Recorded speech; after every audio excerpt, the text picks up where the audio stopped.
What's up, guys? Welcome back to another video. Today we are taking it back to the basics to talk about favorite genres. My name is Jaya and I put out videos every Wednesday and Sunday on bookish related content because I have a fiction addiction. If that sounds like it's you, then you're definitely in the right place. So without further ado, let's get started. It's reading time here at JBay's Corner. So today I wanted to come with a dark academia themed video because I feel like there's a lot of confusion that kind of exists around the space of what is dark academia. So I figured I wanted to put together a list of my personal favorites that I felt fits the ambiance of what you're looking for with the dark academia book. For those of you that are returning, I also just wanted to say thank you so much for being here and thank you for building this community with me.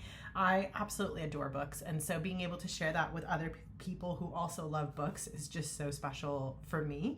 And so that being said, let's get into the definition of what is dark academia. So to me, dark academia is essentially a genre that kind of came about based on the fact that there were a lot of people who appreciated films and other books that kind of rotated around this idea of a school setting.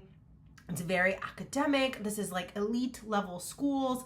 Students here are privileged to be able to go to this school, and all of a sudden they're surrounded by these very gothic feeling architecture around them, castles and whatnot. And typically there is a murder that then occurs within the hallowed halls of wherever they are. And when that happens, they have to figure out who committed the murder. And this is basically what dark academia is, to me at least. So dark academia typically is represented by many of these novels set in school settings where a murder occurs and the murder is solved. But the nice thing about these dark academia novels is it also really gets into the nitty-gritty of human behavior, and it really does almost like a social dissection of each of these individual characters and shows us how they can start off on top, and then throughout the course of the book they kind of lose their mind or lose pieces of themselves. And eventually at the end of the book, if it's a positive book, you see them wrapping back up with these people coming out of whatever mental challenges they've been having with the solution of the murder, as well as a sense of belonging and a sense of completeness in their coursework as well.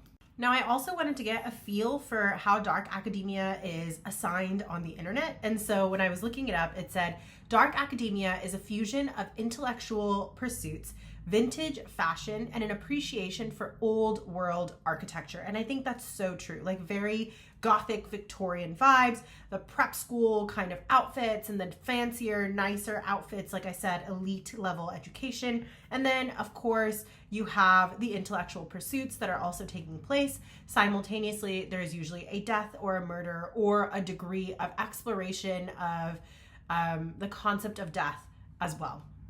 So in terms of these books, there are so many different books that are now flooding the market that can be quote unquote classified as a dark academia aesthetic. There's also new subgenres coming out called like light academia versus dark academia versus what was the other one? Dark romantasy, things like that, dark romance. So there's so many different versions of this kind of hallowed halls vibes of books coming out. So I wanted to touch base on some of my personal favorite dark academia books in specific. So without further ado, here we go. I'm going to start with some of the lesser loved books, like confusion books, and then move into some of my utter absolute favorites within the genre. So the first book I wanted to talk about was Hunting Prince Dracula. Now this is book 2 in a series called Stalking Jack the Ripper. It was written by Keri Maniscalco. She is an absolute genius in my humble opinion, like such amazing writing. She also wrote Kingdom of the Wicked series, as well as the Prince of Sin series that she's doing, different than the Anna Huang Prince of Sin series. And the I guess Anna Huang's is King of Sins, and then this is Prince of Sins. But she does this character development that's just absolutely amazing. And if you like gray moral characters, it's phenomenal. That's what she excels at. But outside of that, she's also really good at creating this Gothic setting. Now, in Stalking Jack the Ripper, it starts off in London. We're basically trying to figure out who Jack the Ripper is, and then it moves into the second book. So now this second book definitely felt more dark academia for me because of the fact that it is taking place in Romania, and it is taking place within a castle. The students there are from very elite families, princes, princesses, things like that. It is set in a time where the dark and gloomy is kind of celebrated, and within this school, there's really no other female students there. It's primarily just male students, and they're all being sent there in order to better understand medicine, and they are being taught courses on medicine in particular. So this woman, when she shows up there as the first female student, having solved the Jack the Ripper case, she has a lot of push and pull anxiety with her fellow students, with her fellow professors. Like, people are very disrespectful towards her, and the only one who's really in her corner is the man that she has that romantic rivals, friends to enemies, enemies to lovers trope going with.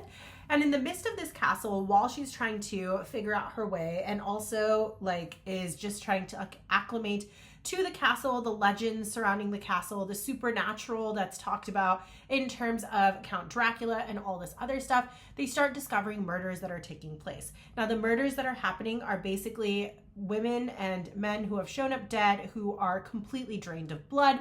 And so the conversation then becomes, oh my gosh, we're in Romania. Is it Dracula? And she decides that she's going to prove it is not in fact Dracula, but a regular murderer that one would probably not have suspected. And she takes this journey to kind of figure out what is going on. So this is like very classic dark academia for me because of the sense that she is solving a murder. There's a lot of conversation around human behavior. You still have academic bullying, academic competition, and you still have that kind of Gothic dark setting that's happening. I'm sorry, my nose is so itchy, guys. I apologize. But absolutely excellent book, and would definitely recommend.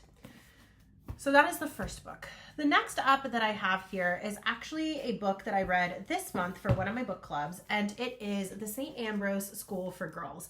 Now, this one I feel like was less murder focused. That only happens at the very, very end of the book. I would say the last fourth of the book. Up until then, it's really about the psychology of these characters. Now, in this book, they are a bunch of girls that are going to the St. Ambrose school. They, while at school, are dealing with one mean girl, and then the rest of them are just trying to keep their heads up and survive. That's very cliquey. And our main female character also has been diagnosed with a mental condition that did lead to previous suicide attempts and whatnot. And so she gets sent to the school by her mom in hopes that being in a different environment and being with other people her own age and in a higher academic track, that she will be able to overcome her own mind and continue her mental care.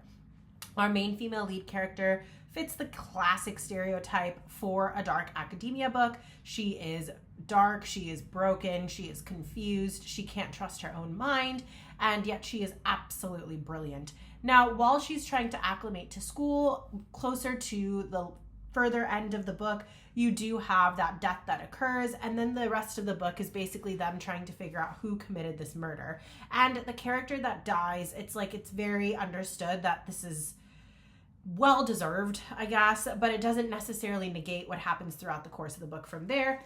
Overall, I think this was a great read. It was very fun. It definitely keeps you thinking, keeps you on your toe. And for me, I really like books that delve into the idea of like the way that different people think. And I love the fact that it really delves into that aspect of the book with this female lead character, because it speaks a lot to what is driving her, what makes her her, whether or not she can trust her own mind. So it has a component of a psychological thriller to it as well, which I absolutely adored, but it had the perfect Gothic setting, and it was absolutely right on the nose in terms of a good dark academia, like competitive, elite school, mean girl vibes, death on campus, like slightly unreliable narrator vibes that you get from dark academia books in general. So this would be the next book that I recommend. From there, I wanted to talk about Leigh Bardugo. Now, Leigh Bardugo is known for her fantasy books. In fact, some of her books have been turned into movies like Shadow and Bone. She also wrote The Six of Crows. She also wrote The Familiar, which recently came out. But this was her foray into kind of dark academia. And in Ninth House, it is literally set in the prestigious halls of, I want to say Harvard. I read this a while ago, so let me just make sure. Yale. It's set place in Yale. So this is literally taking place in Yale. It is filled with secret societies and magic. And you have the real world that's taking place in real school that's happening with the sense of a mystical element. Now, our main character, Alex, has been through a very, very troubling and tragic childhood. She has gotten into the wrong crowd. She is essentially done for when she gets this opportunity through a benefactor to come to Yale and to study there and also be a part of this specific club. And it's because she happens to be able to see dead people. So because she can see ghosts, she's kind of elected into this elite society where they basically use magic, sacrifices, things like that in order to better their chances. The other students who were part of this club that have since graduated are now some of the more powerful people in the world, whether it be in politics, medicine, economics, whatever it may be. And so the belief is that if you can get into Yale already, you have a leg up. But if you're in the secret societies as well, then you have a chance of utter and complete success. And so Alex is kind of tasked with being the gatekeeper for these club meetings. And that is her primary reason for being there. But outside of that, her benefactor also allows her to attend classes. Naturally, throughout the course of this book, you are going to see Yale's campus. You're going to see that elite level of education. You're going to see deaths and murders because, again, she can see ghosts. And then you see her kind of resolve all of these various murders that keep popping up, investigating what's going on, and also slowly creating a friendship with her roommate, who is a couple of girls that she lives with. And then you also see her slowly creating a relationship with another male character who is kind of the celebrated male lead in this area, in this arena, and he's very well respected. And over time, as her mentor, they start to become friends and create a relationship. This is a series. I know book 1 and book 2 have been released. Book 2 did end on a cliffhanger, so I'm unclear as to whether or not there will be a book 3. But as far as Ninth House goes, this is definitely what I would consider dark academia, and I think it was a really fun read. Next up, I have Gothikana by RuNyx. Enigma, which is her new book that just released, is also technically within the dark academia realm. In this book, we have a very, very elite school that only allows for people with troubled pasts that didn't get success to come to the school. However, most of them also come from rich backgrounds. Our main female character, Corvina does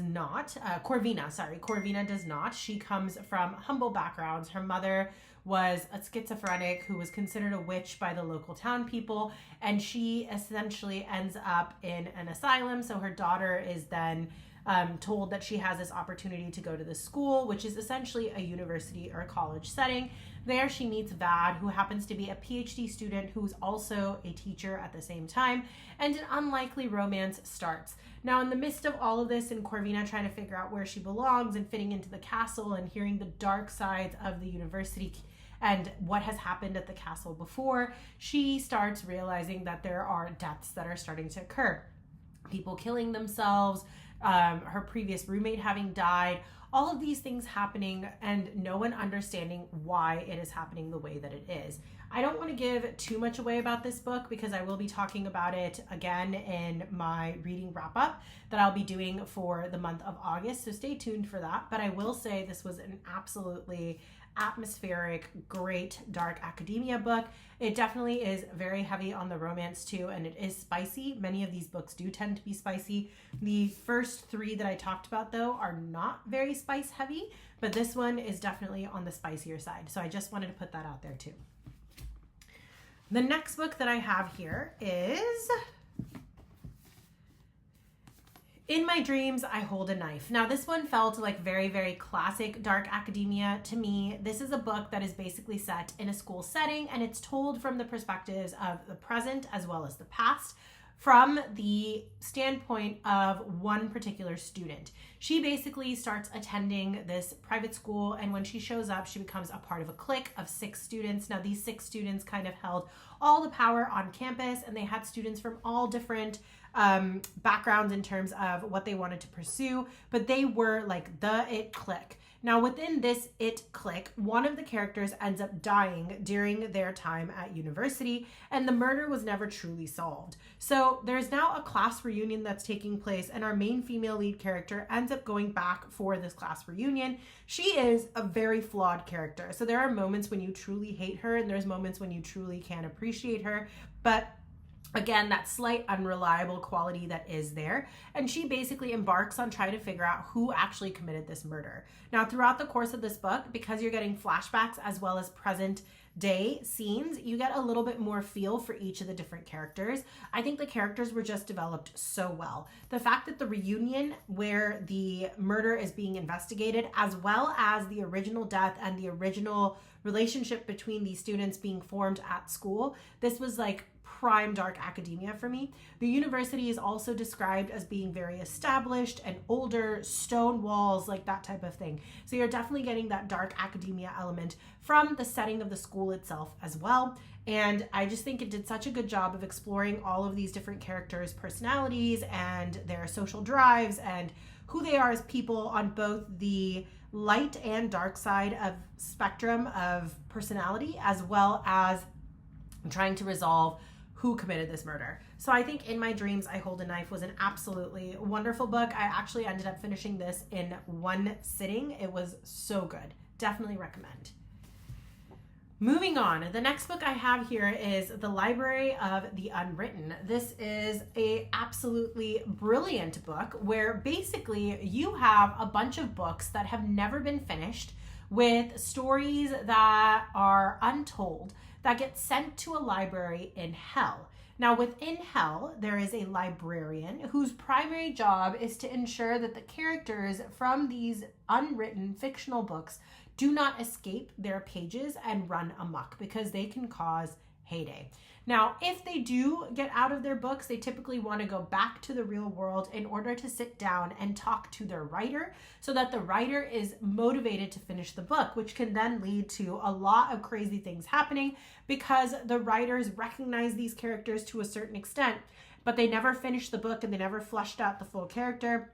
So the character may not fully inspire the author, but rather drive them mad. So our librarian of hell is tasked with make sure that nothing of these characters get released into the world. She is separate from hell itself, but she's surrounded by dark halls and demons and all these other things. Again, this isn't quite dark academia because it's not in a school setting, but it still has those dark elements. Now, we also have division between hell, the real world, heaven, and other realms with other gods and other fates that also exist. And in this book, basically, one of the unwritten characters manages to escape, and our librarian has to go track him down. So it is an unlikely group of characters that band together. Now, in the midst of all of this, it is also found out there are pages that have gone missing from a very, very, very important book that is believed to be by Lucifer himself. And the concern is that if those pages aren't found, then the entire world can go crazy. And the character who escaped is believed to have these pages, which he then used to get out of hell and back to the real world in order to talk to his writer. So now we have angels that also become involved in order to try and track this character down. Throughout the course of this 3-book series, it gets a little bit more and more diluted in terms of the dark academia aspect and more into the fantasy realm. But this is like true dark fantasy, dark academia adjacent, I would say, but it was just such a fun read. You still get all the old books. You still get to go see university campuses and old libraries and things like that. You get a very eclectic collection of characters. You still see a lot of character growth and character journey throughout these books. And all 3 of the books were just such fun, fast-paced reads. And I definitely feel like, if not true dark academia, it's very dark academia adjacent and still gives the same vibes and feelings. And I absolutely love The Library of the Unwritten. Would recommend. The next book that I want to talk about is called Murder Your Employer. Now, this book was just absolutely hilarious. It's kind of borderline satirical as well, but it definitely fit that dark academia theme. In this book, we basically have a main character who has a boss that he cannot stand. And the book starts off with him employing a plan to potentially murder his employer. Unfortunately, his plan fails, and he basically gets commandeered and taken to a university where he's told in no uncertain terms that we are going to teach you how to commit the best murder, but we have rules and guidelines that you must follow. And the only way that you can successfully graduate is by completing your thesis, which is basically the means, motive, and method of how you're going to murder your employer without getting caught. And if you do not succeed in this university, or you try to de-enroll yourself from this university, you will also be leaving this earth. So you either have the choice of going to this university, dying, and that's it. So that's kind of the vibes of this book. All of the students that are on campus are absolutely hilarious. It is a very elite school. No one knows where it is. And our main student ends up there because he has a benefactor paying for his fees, and he ends up in this program without expectation. Through the course of the book, you see a lot of character development, a lot of fun that the characters have, and it's just absolutely hilarious, the situations they get themselves into. The dean of the school and the other teachers in the school are also really entertaining to read, and there are also teachers that are pretending to be students who are in this book and are only revealed at the end of the book as well. Overall, this book was just really fun. Reading the motivations as to why someone should be quote-unquote deleted, which is their term for murder, is also very entertaining to read. This book is told from the perspective of one character, as if you're reading his journal entries, and throughout that you also have peppering of journal articles and other characters' perspectives, and our narrator, who's essentially I believe the dean of the school, also sharing his insights and thoughts. This was hilarious. I had a blast reading this. It definitely fits that kind of dark academia vibe with where the school is located, the design of the school itself, the purpose of the school, all of it. It's just so funny and so great. And we get to see Cliff Iverson, our main character, go through a lot of changes throughout the course of the book while still maintaining his humanity as well. So that was a really fun read. Would definitely recommend. And again, I'll be talking more about this book in my reading wrap up for August. Next up, we have my two personal favorite books. This is If We Were Villains by M.L. Rio. Now, I think this is a defining book within the genre. It is absolutely excellent. A bunch of students at our very elite school that are basically focused on Shakespearean text. Anyone who graduates from the school and gets out can basically get into any Broadway play, anything elite in the acting sphere, without any hard work. Now, within this group of 6 students, there's obviously a slightly elevated bully student. You have the hot damsel. You have the girl who's like the smart one. You have some closet gays. You have all kinds of things happening within this group that the group doesn't necessarily share with themselves. There's also high level of competition between the different students because they all want to graduate as the best. And meanwhile, you also have that kind of dark and macabre background as they are studying texts such as King Lear and Macbeth and A Midsummer Night's Dream. Not Midsummer Night's Dream. The one with the witches. Macbeth. So it's like, it's just such the perfect setting. And you also get to see a lot of character development throughout the course of the book. Again, the murder in this book happens about 1/3 of the way through the book. And then from there, the book just takes off. And it actually starts off with someone being inappropriately imprisoned and him coming out of jail and then telling you the story of what actually happened and how they ended up in the places that they ended up. Absolutely phenomenal book. Loved this book. It is such an atmospheric book. Strongly recommend reading this at any point in the fall. If you're an audiobook person, the audiobook on this is excellent as well. So I would either recommend listening and going for a walk, feeling those fall colors, feeling that fall weather, or set up a system where you have a nice ambiance around you, plug that book in and read this book. It is the perfect, cozy, dark academia book for the fall. Cozy is the wrong word, but it's perfect for dark academia fall. The other book that kind of got defined into this genre and kind of set this genre is Donna Tartt's The Secret History. Now, this is obviously more in the realm of a classic. The book does read like that as well. The language is very polished. The school is very elite. The character developments are excellent. You hate every single character in this book. Every single character is great. Every single character is damaged. Every single character is a hot mess, but absolutely beautifully written book. And I cannot even explain how narcissistic our main characters are, how sociopathic one of our characters are, how absolutely insane one of our professors is. But basically in this book, you have a bunch of students who go to an elite college, and within that elite college, there's an even more elite class that only accepts 6 students, and it's almost like a club. And once you're initiated into this, you're kind of set for life. There are characters that are also bullies and not quite nice in this book, and as we move through the book, you do have a murder that occurs, and now these students that don't really have any kind of guidance or support are finding themselves with blood on their hands, and they have to figure out how they're going to wash it away, and they have to solve the murder. It is a very powerful book. It is beautifully written.